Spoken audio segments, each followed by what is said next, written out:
अस्सलाम वालेकुम जी। तो आज हमने शुरू करना है क्वेश्चन नंबर 1.2 का। हेडिंग की तरफ चलते हैं। क्वेश्चन नंबर 1 की हेडिंग है rationalise denominator. Denominator as we know, denominator बोलते हैं नीचे वाली वैल्यू को। जब भी कोई डिवाइड में जैसे लिखा हुआ है 13/4 प्लस √3, तो जो नीचे वाली वैल्यू है 4 plus √3 which is binomial set. कल हमने डिस्कस किया था ना बायनोमियल सेट क्या होता है। तो बायनोमियल सेट वाली वैल्यू को क्या बोलेंगे, डिनोमिनेटर, और 13 को क्या बोलेंगे, नोमिनेटर। तो वो कह रहा है रैशनलाइज करो। क्वेश्चन नंबर 1 के अंदर उसका पॉइंट ये है कि आपने रैशनलाइज करना है नीचे जितनी भी वैल्यूज़ हैं उन सबको। तो क्वेश्चन नंबर 1 है 13/4 plus √3। Now let's start question number 1।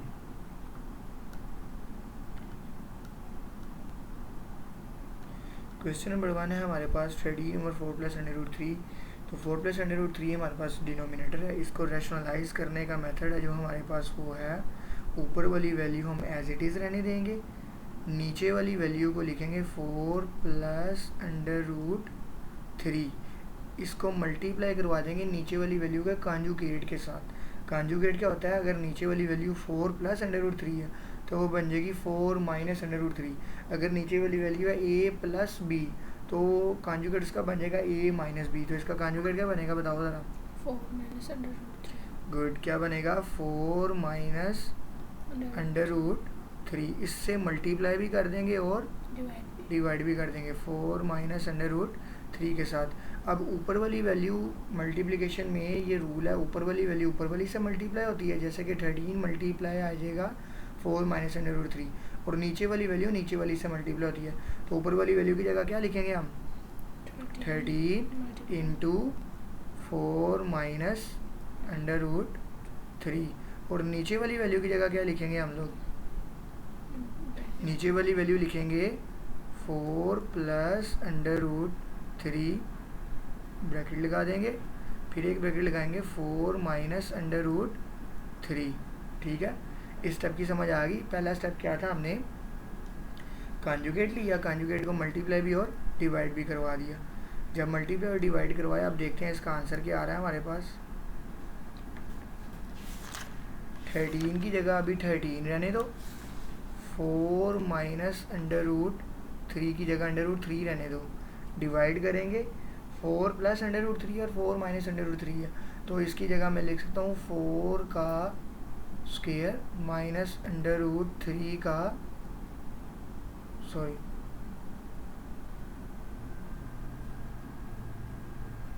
Minus √3 का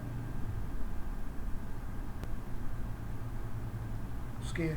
अब ये मैंने लिखा कैसे, हम लोग जानते हैं एक फॉर्मूला है हमारे पास, a का स्क्वायर माइनस b का स्क्वायर बराबर किसके होता है, बताओ, a प्लस b के a माइनस b के। कहने का मकसद, अगर दोनों वैल्यू सेम हो, जैसे a यहाँ पे भी है, a यहाँ पे भी है, b यहाँ पे भी, b यहाँ पे भी, अगर दोनों वैल्यू सेम हो, दरम्यान में प्लस और माइनस हो, तो उसको लिख सकते हैं पहली वैल्यू और दूसरी वैल्यू के स्क्वायर लगा के दरम्यान में माइनस। हमारे केस में भी अगर हम यहाँ देखें तो 4 प्लस √3 और यहाँ पे भी 4 माइनस √3, दोनों वैल्यू सेम थी, दरम्यान में साइन चेंज थे प्लस और माइनस का। तो पहली का स्क्वायर यानी कि 4 का स्क्वायर और दूसरी का स्क्वायर यानी कि √3 का स्क्वायर। इसको मज़ीद सिंप्लीफाई करेंगे तो ये हो जाएगा 13 इंटू 4 माइनस √3, और डिवाइड के नीचे 4 का स्क्वायर क्या होता है 16, माइनस √3 का स्क्वायर √, से कट जाएगा विच इज़ 3।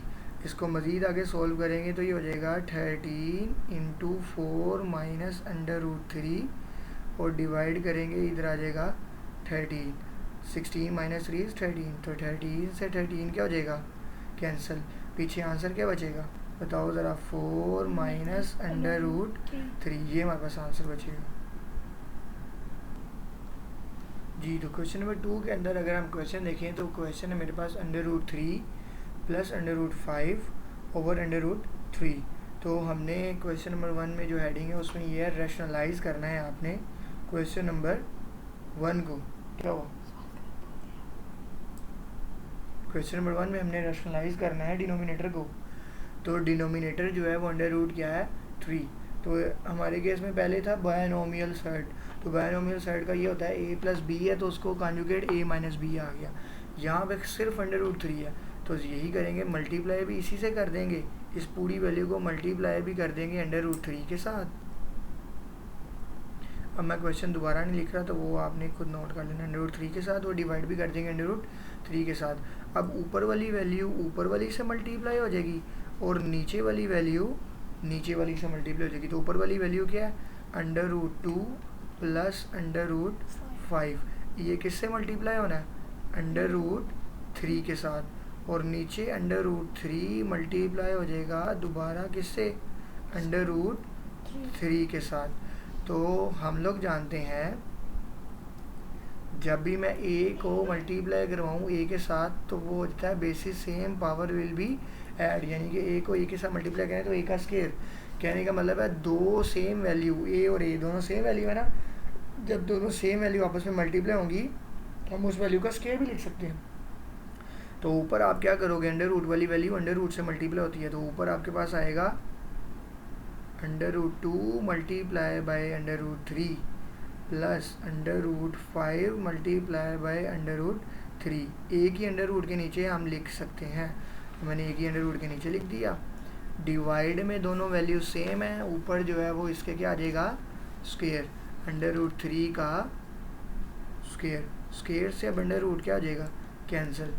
इसके आगे चलते हैं, आगे मेरे पास आ जाएगा 2 को 3 के साथ मल्टीप्लाई करो तो क्या आता है, अंडर रूट 6।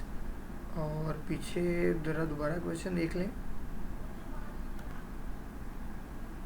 और 5 को 3 के साथ मल्टीप्लाई करो तो अंडर रूट 15 प्लस लिखेंगे यहाँ पे अंडर रूट 15 लिखेंगे, डिवाइड किससे करेंगे, सिंपल 3 बच जाएगा, ठीक है। और यही हमारे पास क्या होना चाहिए, आंसर, यही आंसर है।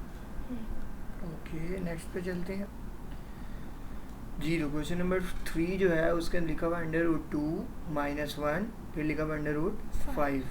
तो इसको भी रेशनलाइज करना है, हम लिखते हैं under root 2 - 1 divided by under root 5। Rationalise करने के लिए मल्टीप्लाई करेंगे under root 5 divided by under root 5। आवाज़ नहीं आ रही है आपकी, मुझे साथ साथ टैली करो ना। अच्छा, अंडर रूट 5 मल्टीप्लाई किससे हो जाएगा,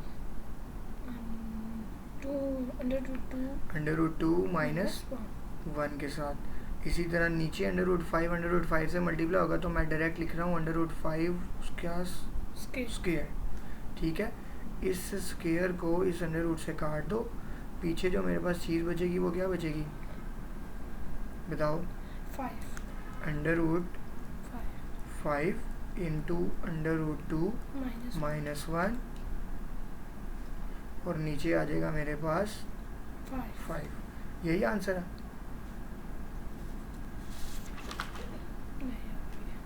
अभी आगे सॉल्व हो रहा है, ठीक है, आगे सॉल्व कर लेते हैं। आगे इस अंडर रूट 5 को इस 2 के साथ मल्टीप्लाई करना है, ठीक है। इस अंडर रूट 5 को वैसे तो यहाँ पे भी सिंप्लीफाई हो सकता है, लेकिन चलो उन्होंने अगर आगे आंसर में सॉल्व किया तो हम आगे कर लेंगे। अंडर रूट वाली वैल्यू अंडर रूट की वाली वैल्यू से मल्टीप्लाई होती है, तो जब अंडर रूट 5 अंडर रूट 2 से मल्टीप्लाई होगा तो हम लिख सकते हैं एक अंडर रूट के नीचे 5 मल्टीप्लाई बाय 2। इसी तरह माइनस लगाएंगे अंडर रूट 5 मल्टीप्लाई बाय 1, तो 1 बाय लिखने की ज़रूरत ही नहीं है, वो अंडर रूट 5 ही रहेगा, नीचे आ जाएगा मेरे पास 5। इसको मज़ीद सॉल्व करेंगे तो ये हो जाएगा under root 10 minus under root 5, और नीचे आ जाएगा मेरे पास 5। ये इसका सिंप्लीफाई करके आंसर आएगा। Now let's move to the question number 4।